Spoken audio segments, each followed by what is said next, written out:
Good morning বন্ধুরা, আপনারা কেমন আছেন? আশা করি সবাই ভালো আছেন, আমিও ভালো আছি। অনেকদিন পর আবার নতুন একটি ব্লগে আপনাদের স্বাগত জানাই। তো অনেকদিন ধরে ভাবছি যে আমার ডেইলি লাইফস্টাইলটা শেয়ার করব, যে আমি ডেইলি কী করি।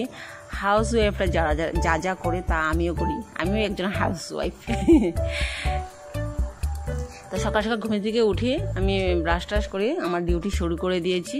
রাত্রি 11টা পর্যন্ত ডিউটি চলবে আমার।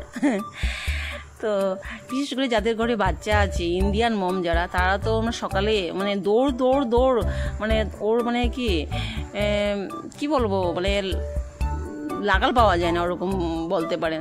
তো আমি ব্রাশ টাশ করে মানে ঠাকুরকে প্রণাম করে তারপর আমি কাজ শুরু করে দিয়েছি। তো যাদের ঘরে মানে ছোটো বাচ্চা আছে, তারা তো কি বলবো, সকাল দিকে কারোর কথা শোনারও টাইম নেই, কিছু কথা বলারও টাইম নেই, 1 মিনিটের টাইম নেই। তো আমি ওকে ব্রাশ টাশ করিয়ে খাইয়ে দিয়ে স্কুলে পাঠাবো। তো ওর স্কুল বেশি দূর নয়, 5 মিনিট টাইম লাগে অটো করে যেতে হলে, আর হেঁটে যেতে হলে 10 মিনিট টাইম লাগে। তো ওর মর্নিং স্কুল 8টা থেকে 11টা পর্যন্ত স্কুল। তো প্রত্যেকেই মারা মানে আমার মতনই কিন্তু স্ট্রাগল করে নাকি, খাওয়াতে গেলে, ঘুম পাড়াতে গেলে, মানে স্নান করাতে গেলে, ব্রাশ করাতে গেলে, মানে ফোর্স করে সব কিছু করতে হয়। তো আমি সকাল দিকে কমপ্লেক্স দুধ দিয়ে খাইয়ে পাঠাবো। ওর টিফিনটা আমি বানিয়ে নিয়েছি। তো সকাল দিকে আর কিছু খাওয়াই না, টিফিন সঙ্গে দিয়ে দেবো। এখন বারে খাওয়াচ্ছি আর বারে মুখ থেকে ফেলে দিচ্ছি। মানে এত অসহ্য লাগে না, কি বলবো। না খাইয়ে পাঠালে তো হবে না, অল্প তো খাইয়ে পাঠাতে হবে।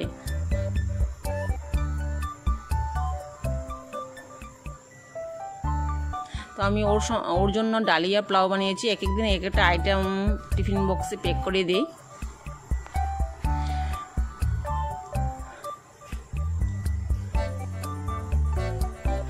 তো ওর পাপা রেডি করে দিয়েছে। তো ওর পাপা সবসময় থাকে না ঘরে, ওর চাকরি সূত্রে বাইরে থাকে।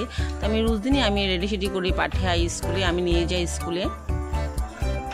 ওর পাপা সঙ্গে যাইলে হবে না, আমারও সঙ্গে যেতে হবে। তো ঠাকুরকে প্রণাম করে বের হচ্ছে। আমারও না ওর স্কুলে যখন আমি যাই না, আমারও ভালো লাগে। দেখুন সব মারা ম্যাডামের সঙ্গে কথা বলছে। তো আমারও ফ্রেন্ড হয়েছে, ওর যেরকম মানে ফ্রেন্ড হয়েছে ক্লাসমেট, আমারও ফ্রেন্ড হয়েছে। তো আমি ঘরে এসে চা খেয়ে দিয়ে তারপর আমি নিশ্চিন্তে কাজ করব। আমার চা খেতে না প্রায় 9টা বেজে যায়। কোনো সময় ভাবি, ধুর বিয়ে কেন করেছি, বিয়েটা না করলেই ভালো হতো। সংসার সামলাও, বাচ্চা সামলাও, মানে সব কিছু সামলিয়ে গুছিয়ে আর পারি না আমি। তো চাটা খেয়ে বাসনপত্র ধুয়ে মুছিয়ে তারপর রান্না করব। তো আমাদের তো বাঙালি পেট না, তো আমাদের মেন আহার হলো মানে আহার বলতে খাদ্য ভাত। তো ঘুম থেকে উঠে আমাদের ভাত লাগে। তো আমার শ্বশুরমশাই উনিও ভাত খান। তো আমার না রুটি শুটি বা অন্য কিছু না আমার পছন্দ হয় না, ওটস কমপ্লেক্স এইসব আমার ভালো লাগে না। মানে ওটস কমপ্লেক্স আমার মানে ফিল হয় যে বাচ্চাদের খাওয়া নেই কি ওগুলা। তো আমি সকাল দিকে একদম সিম্পল রান্না করছি। অন্য দিন মানে দিদি রান্না করে, উনি এখন অসুস্থ, মানে আমার যে হাজবেন্ডের দিদি হয়, উনি অল্প অসুস্থ, তার জন্য উনি রান্না করতে পারছেন না। তো আমি সকাল দিকে খুব কমই রান্না করি। আমি ঝিঙে দিয়ে আলু দিয়ে রান্না করেছি, একদম কম মশলা, তেল মশলা কম দিয়ে রান্না করেছি। তো 1 তরকারি ভাতে রান্না করেছি। তো রান্না করে আমি ছেলেকে নিয়ে আসতে গিয়েছি। তো ওর স্কুল ছুটি দিয়ে দিয়েছি, 11টার সময় ছুটি দিয়ে দেয়। তো আমি ওকে রোজ দিনই স্কুলে পাঠাই, কারণ কি অ্যাটলিস্ট তো ফ্রেন্ডের সঙ্গে খেলতে পারবে, পড়ুক বা না পড়ুক। এখন তো বাচ্চা মানে ওদের মাইন্ডসেটটাই খেলাধুলা করা, দুষ্টুমি করা। তো কোনোদিনও অবশ্য মানা করে না স্কুলে যাব না। তো অন্য বাচ্চা দেখেছি কি কাঁদে, কি মর্জি করে, কিন্তু ও কোনোদিনও মানা করে না।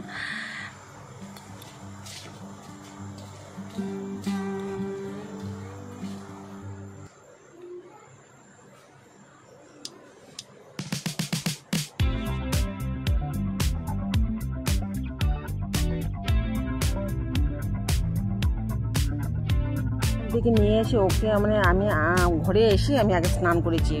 যা গরম লেগেছিল না, প্রচণ্ড গরম লেগেছিল। তো বাকি যত সব কাজ বাজ ছিল তো পরে করেছি, মানে ঘর দরজা ঝাড়টার দেওয়া, বিছানা গুছানো, বাকি সব মুছামুছি কাজ করা আমি পরে করেছি। মানে একা হাতে না আর পারি না, মানে অনেক মানে টায়ার্ড হয়ে যায় আমি। তো আমার হাজব্যান্ড বলে যে একটা কাজে মানুষ রাখতে, কিন্তু আমি মানা করেছি, কারণ আমি না অল্প কিপটে টাইপের। কি দরকার না, মানে কাজে মানুষ রাখলে তো মাসে মাসে 3,000 বা 2,500 করে দিতে হবে। আমাদের এই ওখানে ওরকমই, মানে কাজে মানুষের ওরকমই দিতে হয়। তো আমি মানা করেছি, তো ওদের ডেলি লাইফ মানে ডেলি তো এগুলো করতেই হবে, হাউস ওয়াইফ যেহেতু। কোনো সময় মনে হয় কি যে মেয়ে মানে কেন বা বিয়ে হয়েছে, মানে বিয়েটা না করলেই ভালো হতো নাকি। আমি না বিয়ের আগে একটা স্কুলে পড়াতাম, প্রাইভেট স্কুলে পড়াতাম। বিয়ের পর আর এগুলো ট্রাই করি নাই।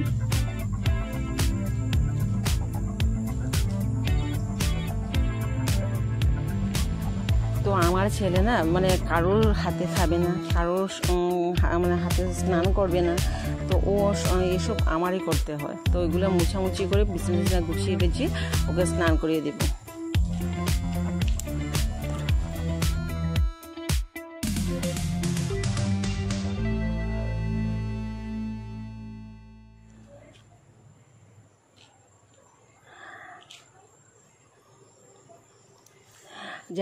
যারা মানে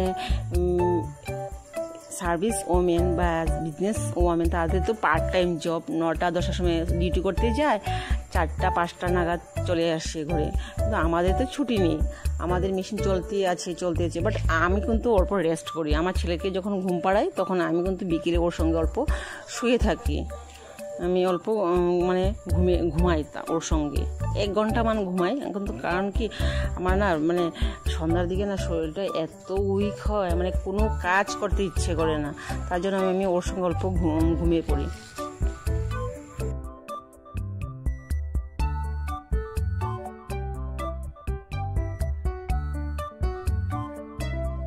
তারপর ওকে স্নান টান করে নিয়ে এসেছি। বাপরে, ওর সঙ্গে যা কুস্তি করতে হয়, বাপরে বাপ, আমার মাথাটা মানে শেষ হয়ে যায়, কি বলবো। সব মারানি তো এরকম স্ট্রাগল করে, মানে আমি আর পারি না। এত গরম আর বাচ্চা এরকম মানে দুষ্টুমি করে না, মানে আমার সহ্য হয় না।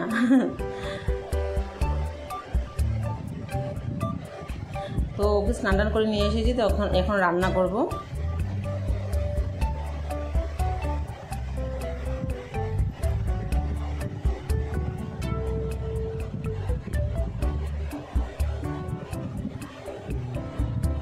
তো আমি সবজি কেটেছি, লাউর আগা, ঝিঙে, বেগুন, আলু দিয়ে একটা চচ্চড়ি করবো, আর পনির তরকারি বানাবো, আর চাল কুমড়োর একটা তরকারি বানাবো।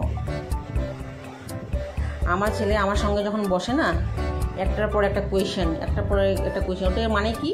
ওটার মানে কি, ওটা কি হয়, ওটা কি বলে, ওরকম কোয়েশ্চেন করতেই থাকে। আমি ফেড আপ হয়ে যাই। আপনাদের বাচ্চা কি ওরকম কোয়েশ্চেন করে?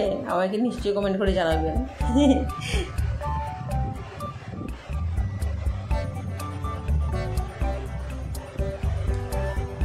আমাদের না কোনো স্ট্রিমের দরকার নেই। পাড়ার গিয়ে যে মানুষের যে স্ট্রিম দেয় মুখে, আমাদের কোনো স্ট্রিমের প্রয়োজনই নেই। বিশেষ করে যারা হাউস ওয়াইফ, তারা কোনো স্ট্রিমের দরকারই নেই।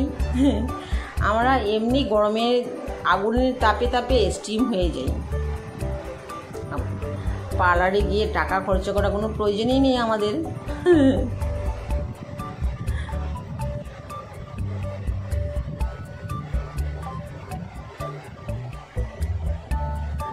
মানে শিলনোড়াতে আমি মশলা বেটেছি কেন, আমাদের না মিক্সার গ্রাইন্ডারটা না মানে খারাপ হয়ে গেছে, তার জন্য না আমার অল্প কষ্ট হয়েছে রান্না করতে গেলে।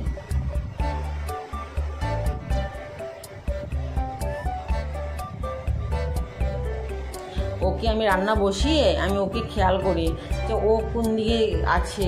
ও মানে কি করে, ঘরে থাকলে ইনভার্টারে সুইচ দেয়, ডাইনিং টেবিলে উঠে কারেন্টের বোর্ডে সুইচ দেয়, গেটের বাইরে চলে যায়, ট্রাইসাইকেল নিয়ে, মানে চোখে চোখে খেয়াল না করলে না মানে ওরকম কাণ্ড ঘটিয়ে বসবে।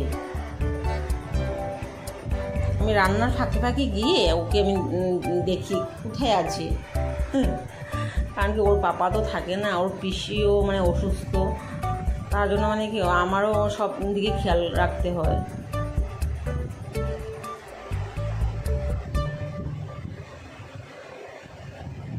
তো আমি চাল কুমড়োটা বড়া করে তরকারি বানাবো আর পনিরটা বানাবো। চচ্চড়িটা হয়ে গিয়েছে, মানে মোটামুটি হয়ে গিয়েছে। এখন চাল কুমড়োটা মাখো মাখো করে তরকারি বানাবো।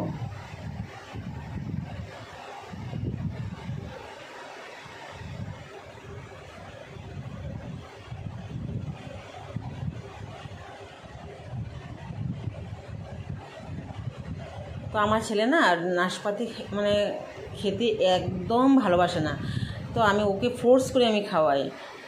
তো এক একদিন একটা ফ্রুটস খাওয়াই। দেখুন কি করছে, ঘরের অবস্থা হাজার আমি গুছিয়ে রাখলেও ও মানে একদম নোংরা করে ফেলে।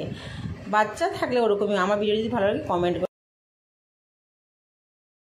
সকাল থেকে দুপুরের ব্লগটা এখানে শেষ করছি। বাই, কমেন্ট করে নিশ্চয়ই জানাবেন।